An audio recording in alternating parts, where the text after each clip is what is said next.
Hello students, एक बार फिर से आप सभी का स्वागत है। 11th साइंस का जो चैप्टर चालू था वो था units and measurement, second chapter. This is the fifth lecture of this chapter. My self professor JB जानी, SK एजुकेशन हब 9427729500। आपको यदि कोई डाउट या कोई फीडबैक हो तो आप इस नंबर पर मैसेज भेज सकते हैं या फिर आप कमेंट बॉक्स के अंदर कमेंट भी लिख सकते हैं।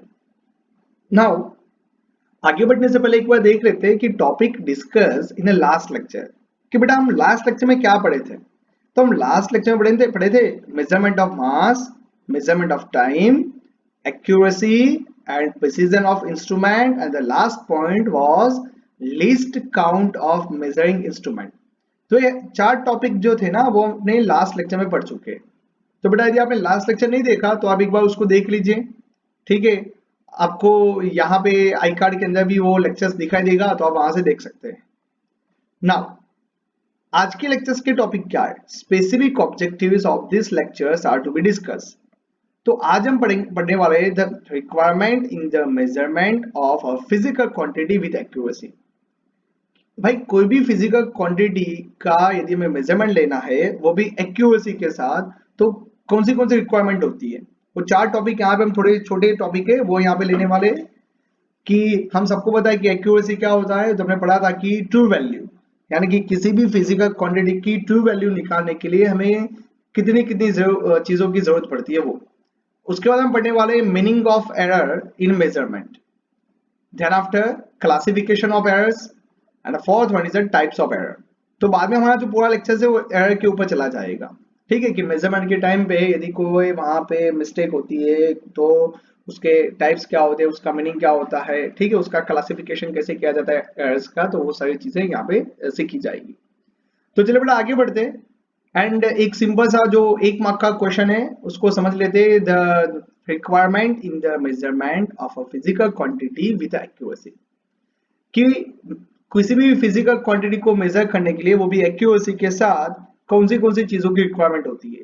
तो नंबर वन होता है skill of person doing experiment, कि भाई जो जो भी उसका जो भी बंदा एक्सपेरिमेंट करता है उसकी स्किल इंपॉर्टेंट है ना। जो भी यहाँ पे वो एक्सपेरिमेंट सेटअप करने के लिए बैठेगा, ठीक है, जो परफॉर्म करने वाला है वो इंसान की स्किल ज्यादा इंपॉर्टेंट होती है, वाह वो पर्सन की स्किल होती है। सेकंड होता है क्वालिटी ऑफ इंस्ट्रूमेंट यूज। हालांकि चलो आपके पास स्किल है, सब कुछ है, बट आपने जो इंस्ट्रूमेंट यूज किया वो क्वालिटी वाला नहीं है, तो उसकी क्वालिटी नहीं है तो भी नहीं चलेगा। तो एक्यूरेसी के साथ एक तो आपको स्किल चाहिए, दूसरा बेटा आपको क्या चाहिए, हमें क्वालिटी चाहिए। किसकी क्वालिटी, इंस्ट्रूमेंट की क्वालिटी। मान लीजिए कि आप टेम्परेचर मेजर करने के लिए बैठे हो लेकिन आपके पास जो थर्मोमीटर है उसकी क्वालिटी बिल्कुल भी अच्छी नहीं है, तो आपको सही तरीके से टेम्परेचर नहीं मिलेगा, ठीक है। वो थर्मोमीटर मान लो कि बिगड़ा हुआ था, उसकी क्वालिटी अच्छी नहीं थी, तो उस टाइम पे हम एक्यूरेसी के साथ आंसर नहीं दे सकते। Third one is a method used for the instrument. देखिए यहाँ पे आपके पास स्किल भी है ना, आप अच्छे खासे होशियार हो, आपके पास इंस्ट्रूमेंट है वो भी क्वालिटी वाला, लेकिन आपको मेथड ही नहीं पता। तो ज्यादातर हमने ऐसा देखा है वर्नियर कैलिपर के टाइम पे, जब बच्चे वर्नियर कैलिपर का यूज करते हैं तब उनको उसकी एग्जैक्ट मेथोडोलॉजी पता नहीं होती, तो उनके आंसर गलत निकलते हैं। तो एक वो ये भी इंपॉर्टेंट है कि मेथड क्या होनी चाहिए, सही सही से होनी चाहिए। Fourth one is a external and internal factor affecting the result of experiment. तो बेटा देखिए मान लो कि आप स्किलफुल हो, आपके पास क्वालिटी है ना। आप मान लो कि आपके पास मेथड भी सही सही है, बट एक्सटर्नल व इंटरनल फैक्टर के ऊपर सपोज वो आपके एक्सपेरिमेंट को डिस्टर्ब करता है ना। एक्सटर्नल व इंटरनल फैक्टर्स, तो ऐसे फैक्टर कौन से हो सकते हैं। तो आप शांति से सोचे कि भाई कोई एक्सटर्नल व इंटरनल फैक्टर्स है जो आपके एक्सपेरिमेंटल रिजल्ट को अफेक्ट कर सकता है। जैसे कि हम ऐसा मान लेते हैं कि कोई इंडस्ट्री थी, ठीक है, और इंडस्ट्री के अंदर या फिर चलो हम एक सिंपल सा एग्जांपल लेते हैं कि आप टेम्परेचर मेजर करने के लिए बैठे थे, ठीक है, आपके पास सब कुछ सही सही था, लेकिन उसी टाइम पे वहां पे एक हवा का झोंका आ जाता है एंड एक ठंडी हवा वहां पे आ गई। तो आपका जो थर्मोमीटर होता है, हालांकि हम उसको रेफ्रिजरेशन होते हैं ना, WBT DBBT, ऐसे जो थर्मोमीटर्स होते हैं, तो ठंडा मान लो ठंडी हवा भी आ जाती है तो वो अपना आंसर चेंज कर देगा। तो वो हुआ एक एक्सटर्नल फैक्टर। तो उसी तरह से यदि ऐसे फैक्टर्स होते हैं तो वो भी हमारे आंसर के ऊपर अफेक्ट करते हैं। तो चलिए आगे बढ़ते हैं। अभी एरर की डेफिनेशन क्या होती है, यदि हमारा आंसर सही सही ना निकले, यानी कि एक्यूरेसी के साथ ना निकले, उसको हम बोलेंगे इनएक्यूरेसी। सो मेजरमेंट के अंदर जो इनएक्यूरेसी होती है ना उसी को एरर बोला जाता है। So the definition is the inaccuracy in a measurement is called error. ठीक है, कि मेजरमेंट के टाइम पे जो इनएक्यूरेसी हुई उसको एरर बोला जाएगा। तो ये एरर्स जो होती है ना उसको मेनली क्लासिफाइड किया जाता है टू टाइप्स में। एक होता है सिस्टमेटिक एरर्स एंड दूसरी होती है रैंडम एरर्स। तो देखिए नाम भी कितना मजेदार है, सिस्टमेटिक एरर्स, है ना, यानी कि वो सिस्टम के साथ वहां पे इनएक्यूरेसी प्रोवाइड करती है, इनएक्यूरेसी लाती है। एंड दूसरा होता है रैंडम एरर्स होती है। ठीक है बेटा, तो यहाँ पे हम पहले पढ़ेंगे सिस्टमेटिक एरर के ऊपर। तो सिस्टमेटिक एरर्स क्या है कि systematic errors are those error that tend to be one directions either positive और नेगेटिव। तो सिस्टमेटिक एरर होती है ना वो एक ही डायरेक्शन के अंदर होती है, आइदर वो पॉजिटिव में जाएगी या फिर वो नेगेटिव में जाएगी। उसका मीनिंग क्या हुआ, मैं आपको एक एग्जांपल के साथ अभी समझाता हूं। देखिए पहले यहाँ पे कि some sources of systematic errors are as follow. तो सिस्टमेटिक एरर्स कैसे आती है, उसके सोर्सेस कौन से हम एक बार देख लेते हैं। पहला होता है इंस्ट्रूमेंटल एरर।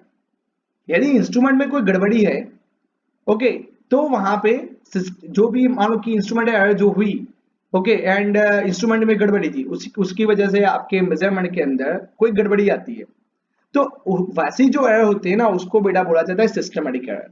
एक चीज बताओ कि सिस्टमेटिक एरर जो होते हैं ना उसको आप है ना ठीक कर सकते हो, है ना।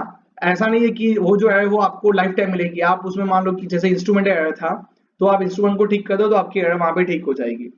तो this type of error arise due to imperfect design or improper calibration of measuring instrument। यदि हमारा मेजरिंग इंस्ट्रूमेंट है उसका कैलिब्रेशन अच्छी तरह से नहीं हुआ, अभी कैलिब्रेशन क्या होता है वो हम डिटेल में बाद में सीखेंगे, या फिर वो उसकी डिजाइन इम्परफेक्ट है तो वो होता है इंस्ट्रूमेंटल एरर होता है। ठीक है बेटा, यहाँ पे मैं आपको एक एग्जांपल देता हूँ कि सपोज आप बचपन में आपकी स्कूल में आपने आपने वेट मशीन देखा होगा, है ना। आपका हम सभी का वेट किया जाता है स्कूल के अंदर, एक एक बच्चे को लाइन में खड़ा किया जाता है। सपोज मान लो कि आपने देखा वो जो वेट मेजर करने का जो मशीन था, ओके, वेट मशीन था ना आपका, उसमें पहले से वैसे तो क्या होता है जीरो के ऊपर नीडल होनी चाहिए, बट मान लो कि नीडल पहले से 5 के ऊपर है। ठीक है, यानी कि 5 kg वो ज्यादा ही दिखाता है। अभी आपका मान लो कि सही सही वेट है आपका 60 kg, बट आप यदि उस इंस्ट्रूमेंट के ऊपर खड़े होंगे तो आपका वेट कितना दिखाएगा 65 kg। ठीक है, आप सीधा बोलेंगे सर जो भी हमारा वेट होगा उससे +5 वो ज्यादा दिखाएगा। ठीक है, तो उसी को बोला जाता है पॉजिटिव डायरेक्शंस के अंदर। उसी तरह से मान लो कि उसी इंस्ट्रूमेंट का नेगेटिव साइड पे हो सकता था ना, पहले से -5 हो सकता था, तो 60 kg का वेट उसमें कितना दिखाएगा 55 kg का, तो that is called the negative, कि आपका जो सही है, सही आंसर था उससे वो माइनस में आंसर दिखाता है, तो वो इंस्ट्रूमेंटल एरर के अंदर आ जाता है। सेकंड होता है errors due to imperfection in experimental technique. हाँ देखिए, यदि आपकी टेक्निक सही नहीं है तो टेक्निक सही नहीं होने की वजह से भी जो एरर्स क्रिएट होती है दैट इज आल्सो कॉल्ड, और that we can say it is also source of systematic error. तो ये आपको पता होगा, मान लो कि एग्जाम्पल के तौर पे हम बोल देते हैं कि हमें किसी ह्यूमन बॉडी का टेम्परेचर मेजर करना है, और ह्यूमन बॉडी का टेम्परेचर मेजर करने के लिए हम थर्मोमीटर का यूज करते हैं। डॉक्टर साहब कहते हैं, आपने देखा होगा। तो डॉक्टर क्या करता है, अब जो पेशेंट होता है उसके मुंह के अंदर थर्मोमीटर वहां पे उसकी जो जीभ होती है ना उसके नीचे प्लेस करता है। ठीक है, तो उसके नीचे जब थर्मोमीटर वो प्लेस करता है तो उसको थोड़ा टाइम चाहिए, 30 second 40 second, and after some time के बाद ही बॉडी का टेम्परेचर एंड थर्मोमीटर का टेम्परेचर जो होता है ना वो इक्विलिब्रियम पोजीशन में सेट होता है। बट मान लो कि कोई ऐसा करता है तो थर्मोमीटर सही सही था, यानी कि इंस्ट्रूमेंट सही था, लेकिन पेशेंट के मुंह में जैसे उसने प्रेस किया और 5 सेकंड के अंदर निकाल दिया, तो क्या हो गया, वहां पे गलत मेथड हो गई, है ना। बॉडी के टेम्परेचर को और थर्मोमीटर के टेम्परेचर को इक्विलिब्रियम आने में टाइम ही नहीं मिला। सो ऐसी जो एरर होती है उसको बोला जाता है कि आपकी टेक्निक गलत है। तो that errors is due to the imperfection in experimental technique. Okay, now third one is the personal error. Personal यानी कि क्या होता है भाई, इंस्ट्रूमेंट सही था, टेक्निक सही थी, लेकिन कई बार क्या होता है ह्यूमन है ना, तो हम बोलते हैं कि भाई इंसान से गलती हो ही जाती है, तो उसमें ये पर्सनल एरर वहां पे कंसिडर होती है। तो ऐसे एरर्स क्यों आती है, due to an individual bias, carelessness, यदि आपने बहुत ही अच्छी तरह से ऑब्जर्वेशन नहीं किया, आपका ध्यान किसी और जगह पे था, ओके, आपने जो इंस्ट्रूमेंट था उसका सेटिंग सही सही से नहीं किया हुआ है, यानी कि आपने जो अपैरेटस यूज किया है उसका इम्प्रॉपर सेटिंग है, तब भी जाके एरर्स यहाँ पे क्रिएट हो सकती है। ये बेटा 2 मार्क के क्वेश्चन है, explain the systematic errors and the random errors. ठीक है, तो ये पहले हमने समझाया systematic errors. Now random errors में क्या होता है? So the random errors are those errors which arise due to irregular and unpredictable fluctuation in the factor affecting the measurement during the experiment। आपका जो मेजरमेंट है आपका जो एक्सपेरिमेंट है उसका कोई भी फिजिकल क्वांटिटी का जो मेजरमेंट है उसमें यदि मेजरमेंट के टाइम पे यदि कोई अनप्रिडिक्टेबल फ्लक्चुएशन होता है, अनप्रिडिक्टेबल यानी कि आप उसको पहले से नहीं बोल सकते कि ऐसा होने वाला था बट सडनली हो गया, एंड उसी वो जो इंसिडेंट कुछ हुआ उसकी वजह से आपका आंसर गलत हो गया, तो that is called the random errors. तो यहाँ पे क्या होता है? अनप्रिडिक्टेबल फ्लक्चुएशन इन, जैसे टेम्परेचर में बदलाव आना। मान लो कि गर्मी की सीजन है, ओके, दोपहर का टाइम था, हालांकि गर्मी की सीजन के अंदर, समर के अंदर टेम्परेचर होता है 40-45 डिग्री सेल्सियस के आसपास। तो 40-45 डिग्री सेल्सियस का टेम्परेचर था, आपने सोचा कि आज हम जाके मेजर करते हैं। आप वहां पे गए, दोपहर 12 बजे तक सब कुछ सही था, 2 बजे आपको मेजरमेंट लेना था, आपको पता चला कि बारिश हो गई सडनली।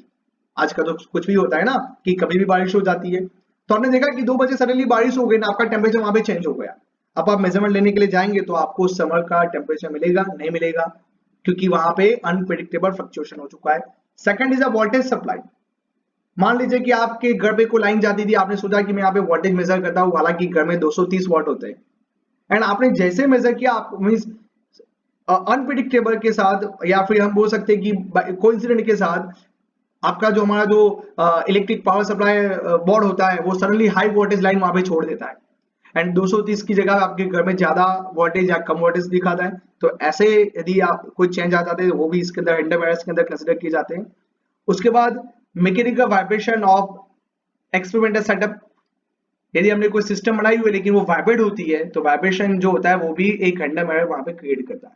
ठीक है, आपने गाड़ियों के अंदर अक्सर देखा होगा कि गाड़ियां वाइब्रेट होती जाती है ना, जब इंजन चालू होता है, तो वो एक रैंडम एरर से वहां पे, ओके, उसको हो सके उतना एलिमिनेट करना पड़ता है। ठीक है, तो ये आपकी 3 किस्म की एरर्स हुई। These types of errors can be both positive और नेगेटिव। देखिए सिस्टमेटिक एरर्स क्या था, आइदर पॉजिटिव और नेगेटिव था, बट रैंडम एरर्स क्या है? So this type of errors can be both positive और नेगेटिव, वो दोनों हो सकती है, कभी पॉजिटिव भी हो सकती है, नेगेटिव भी हो सकती है, आप उसमें कुछ प्रिडिक्ट नहीं कर सकते because of its unpredictable. Then after, such errors can be estimated by taking many observation and then taking the average। तो ऐसी एरर्स को कैसे फाइंड आउट किया जाएगा? यदि वो कभी प्लस मिले कभी माइनस मिले, तो उसके लिए आपको बहुत सारे ऑब्जर्वेशन लेने पड़ेंगे, एंड ऑब्जर्वेशन के बाद आप एक एवरेज निकाल दो। एवरेज निकाल देंगे तो आपको जो आंसर मिले, जो एरर्स मिलेगी वो हम फाइनल बता देंगे। मान लो कि पहले में आपको मिला 10 का आंसर मिला, सेकंड टाइम में 12 मिला, बाद में 8 मिला, कभी 15 मिला, तो ये सभी जो आपको हम बोले कि हमें ऑब्जर्वेशन मिले, उस ऑब्जर्वेशन का हमें निकालना पड़ता है एवरेज। ठीक है बेटा, चलिए अभी आगे बढ़ते। एस्टिमेशन ऑफ एरर्स, और उसको दूसरा बोला जाता है टाइप्स ऑफ एरर्स।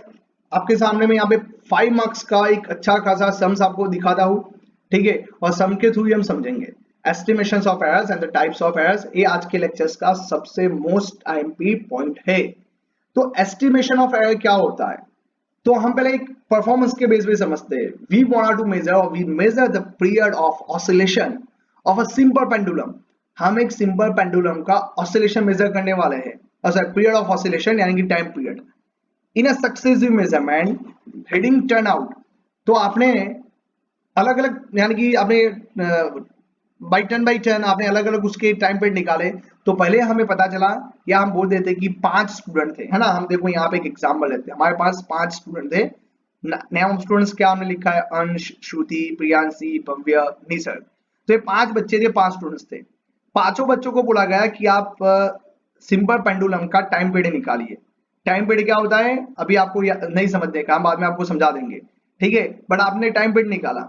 सपोज अंश ने निकाला, उसको हम T1 बोलेंगे, 2.63 सेकंड। श्रुति ने निकाला T2 is equal to 2.56 second.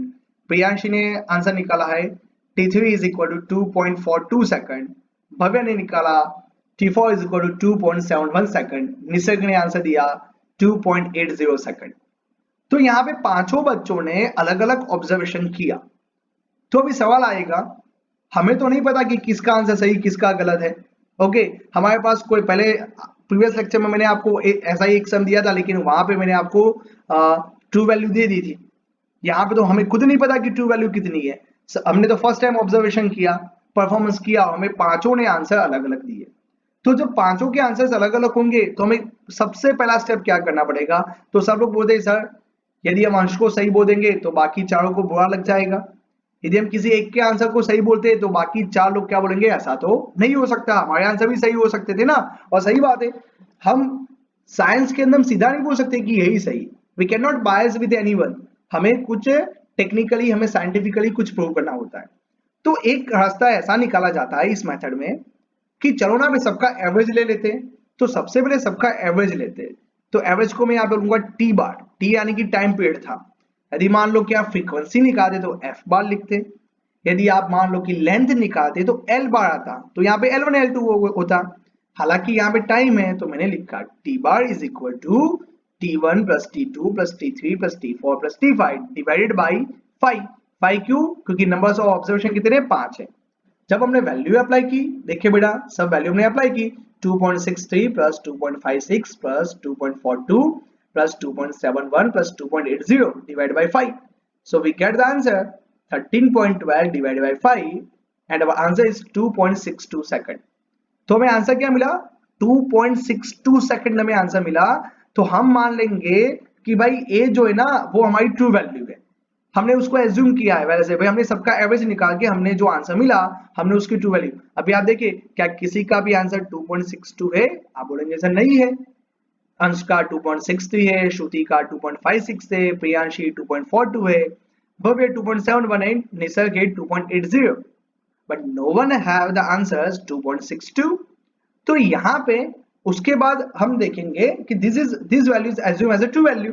अभी हम देखो यहाँ पे, आप एक बार फिर से मैं आपको सबमिट टेबल, तो हमने ट्रू वैल्यू कहाँ कौन से एज्यूम की है, एज्यूम ने एवरेज निकाली 2.62। इसके बाद हम देख लेते कि अंश का आंसर और इस आंसर में क्या डिफरेंट है। तो that is called the absolute errors. तो बेटा यहाँ पे देखो मैंने एब्सोल्यूट एरर की डेफिनेशन लिखी है, the magnitude of the difference between individual measurement and the true value of the quantity। भाई इंडिविजुअल जो मेजरमेंट लिया और जो ट्रू वैल्यू है उन दोनों का जो डिफरेंस होता है ना उसको एब्सोल्यूट एरर बोला जाता है। तो अंश के लिए यदि मैं बोलूं कि अंश की एब्सोल्यूट एरर कितनी, तो हम बोलेंगे डेल्टा T1। तो अंश का मेजरमेंट कितना था, 2.63 माइनस 2.62 यहाँ पे। तो देखिए उसको बोला जाता है डेल्टा, डेल्टा माने के difference, delta T1 is equal to T1 minus T. चलिए T1 यानी कि अंश का मेजरमेंट कितना था, 2.63 माइनस 2.62 जो ट्रू वैल्यू थी इज इक्वल टू कितना बेटा, 0.01 सेकंड। उसी तरह से यदि श्रुति के लिए बात करते हैं तो क्या बोलेंगे, delta T2 is equal to T2 minus T bar. तो T2 यानी कि श्रुति का मेजरमेंट कितना था, 2.56 minus 2.62 equal to minus 0.06 second. Priyanshi के लिए delta T3 is equal to T3 minus T equal to 2.42 minus 2.62 is equal to minus 0.20 second. उसी तरह से यदि भव्य के लिए लिखे तो delta T4 is equal to T4 minus T bar equal to 2.71 minus 2.62 equal to 0.09 second. Nisarg के लिए delta T5 is equal to T5 minus T equal to 2.80 minus 2.62 is equal to 0.18 second. तो बेटा यहाँ पे देखिए हमने सभी के जो भी मेजरमेंट आए थे उसमें से हमने हमारी जो ट्रू वैल्यू आई एवरेज निकालने के बाद उसको हमने सब्ट्रैक्ट किया, ओके, डिफरेंस निकाल दिया। तो देखिए कुछ आंसर प्लस है कुछ माइनस है, प्लस दिखाते पॉजिटिव एरर्स, माइनस दिखाते नेगेटिव एरर्स दिखाते, बट मैग्नीट्यूड कितना होता है तो सब प्लस ही लिया जाता है, यानी कि 0.01 0.06 ही बोलना है, उसमें माइनस कंसिडर नहीं करते। तो ये सभी के हमने एरर्स निकाल दी। तो हर एक एरर को बोला जाता है एब्सोल्यूट एरर बोला जाता है। तो 0.01 किसकी एब्सोल्यूट एरर है, अंश की है। माइनस 0.06 किसकी है, श्रुति की एब्सोल्यूट एरर है। 0.20 है प्रियांशी की एब्सोल्यूट एरर है। ठीक है, आप ऐसे बोल सकते हो। तो चलो बेटा अभी आगे बढ़ते हैं। तो सभी की एरर्स भी अलग अलग आई, यदि हम सभी की एरर का भी एवरेज निकाल दें तो हम उसको लेंगे डेल्टा टी बार। तो देखो मैं यहाँ पे मोड में लिखा है बेटा, एरर्स हमेशा पॉजिटिव में लिखने की। तो 0.01 plus 0.06 plus 0.020 plus 0.09 plus 0.18 divide by 5। तो हमारी जो एरर मिली हमें दैट वी गेट 0.11 सेकंड, ठीक है। एंड इस एरर को क्या बोला जाएगा, एवरेज एब्सोल्यूट एरर बोला जाएगा। किसकी, क्यों एवरेज बोला, क्योंकि हमने इसको एवरेज निकाली थी। और किसकी एवरेज निकाली थी, सभी एब्सोल्यूट एरर की हमने क्या निकाली, एवरेज निकाली। सो this is called the average absolute error बोला जाएगा, ठीक है बेटा। उसके बाद आगे बढ़ते हैं। तो हम अभी लिखेंगे कैसे, सही आंसर 2.62 है और उसमें एरर्स होने के चांसेस कितने हैं, 0.11। हालांकि ये 0.11 प्लस में भी हो सकता था और माइनस में भी हो सकता था। तो हम इसको लिखेंगे, now the correct way to write the time period t is equal to T bar plus और माइनस डेल्टा टी बार, ठीक है। तो चलिए टी बार यहाँ पे क्या है, 2.62 प्लस और माइनस 0.11 सेकंड। बेटा प्लस और माइनस का मीनिंग क्या होता है कि आपका जो आंसर है, वैसे तो सबके आंसर अलग अलग आए थे, तो हम एग्जैक्ट आंसर क्या बताएंगे, हम उसको बताएंगे कि सही आंसर 2.62 में आप प्लस 0.11 कीजिए तो आंसर मिलेगा 2.73 और माइनस कर दे तो क्या मिलेगा 2.51। तो आंसर 2.51 से लेके 2.73 के बीच में कुछ भी हो सकता था, कोई भी आंसर हो सकता था, ठीक है। So this is called the correct way to write the time period, इस तरह से लिखना होता है। चलिए एक बार यहाँ पे इतना तो हमने देख लिया, ठीक है, ये हमने इतना देख लिया है। अभी हम दो और टाइप्स के एरर पढ़ते हैं। एक तो हमने पहले एब्सोल्यूट एरर पढ़ ली, हमने एवरेज एब्सोल्यूट एरर भी पढ़ लिया। Now the third is a fractional error, उसको रिलेटिव एरर्स भी बोला जाता है, फ्रैक्शनल। तो फ्रैक्शनल एरर की डेफिनेशन क्या है, it is the ratio of the average absolute error to the mean value of quantity measured. Mean value यानी कि टी बार एंड हमने एवरेज एब्सोल्यूट एरर की डेल्टा टी बार। तो चलिए बेटा, तो इसका सिंबल है, this one is also called the delta, delta T is equal to delta T bar divide by T bar. चलिए डेल्टा टी बार यानी कि एवरेज एब्सोल्यूट एरर कितनी मिली थी हमें, 0.11 सेकंड मिली थी, हमने लिख दी यहाँ पे। और टी बार यानी कि mean value of quantity measured, that is 2.62। So 0.11 divide by 2.62 is equal to 0.04, ठीक है बेटा। ये हमारे देखो यहाँ पे यूनिट नहीं लिखा मैंने, बाकी ये सभी जगह पे मैंने यूनिट लिखा था क्योंकि second by second second cut हो जाता है। तो याद रखना फ्रैक्शनल एरर का कोई यूनिट होता नहीं है, ठीक है, उसका एक क्वेश्चन है। उसके बाद यहाँ पे है percentage error, third one is a types of errors के अंदर थर्ड आती है परसेंटेज एरर आती है। तो उसकी डेफिनेशन क्या है, when fractional error is expressed as a percentage. यदि आप इसको परसेंटेज में दिखा दो तो that is called the percentage error. तो किसी भी चीज को परसेंटेज में कैसे दिखाते हैं, मल्टीप्लाई विद द 100। तो यहाँ पे percentage error is equal to fractional error into 100%। So 0.04 into 100, so answer is 4%। तो यहाँ पे मैंने आपको एक सम के साथ ही पूरी थ्योरी सिखा दी। ये जो सम है वो एनसीईआरटी का एनसीईआरटी की बुक के अंदर आपको दिखाई देगा, ठीक है। I think means example number 2.6 है, तो आप वहां पे देख सकते हैं, ठीक है बेटा। आपको नेक्स्ट लेक्चर में हम ऐसे 2-3 और भी सम साथ में ले लेंगे। आप इस सम को बहुत ही अच्छी तरह से लिखिए, समझिए। यदि आपको कोई डाउट हो तो आप हमें कमेंट बॉक्स के अंदर पूछिए या फिर हमारे व्हाट्सएप के नंबर पे आप हमें मैसेज भेजिए। तो एक बार फिर से देख लेते हैं कि आज के लेक्चर्स में क्या सीखे। आज हम पहले सीखे requirement in the measurement of a physical quantity with accuracy. Accuracy measurement करने के लिए क्या क्या चाहिए वो पढ़े। उसके बाद meaning of error in a measurement, तो उसका डेफिनेशन क्या पढ़े थे, inaccuracy in a measurement is called the error. Third one is a classification of errors. The fourth one is a types of error, जहाँ पे हमने एक सम के साथ उसको अच्छी तरह से समझा, ठीक है। लेक्चर्स में बने रहने के लिए आप सभी का धन्यवाद। Thank you so much.